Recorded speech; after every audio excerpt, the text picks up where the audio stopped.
এরপর তারা দুজনে স্কুলের ভেতরে প্রিন্সিপালের কাছে যান এবং প্রিন্সিপাল তার অ্যাডমিশন পাস দেখেন।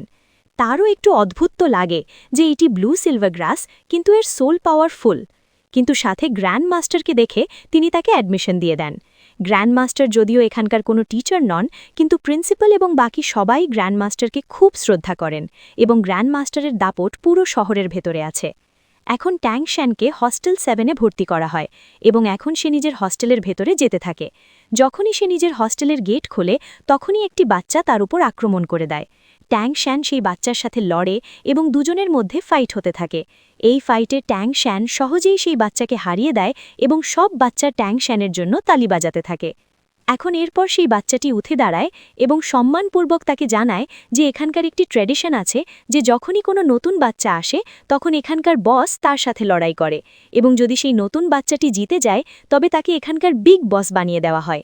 এখন যেহেতু ট্যাং শ্যান জিতে গেছে, তাই সবাই তার সামনে ঝুঁকে পড়ে এবং তাকে নিজের বিগ বস বলতে থাকে। তখনই আমরা দেখি যে সেখানে একটি নতুন মেয়ে আসে। সেই নতুন মেয়েটির নাম শাও। এখন নিয়ম অনুযায়ী ট্যাং শ্যান এই মেয়েটির ওপর আক্রমণ করে দেয়,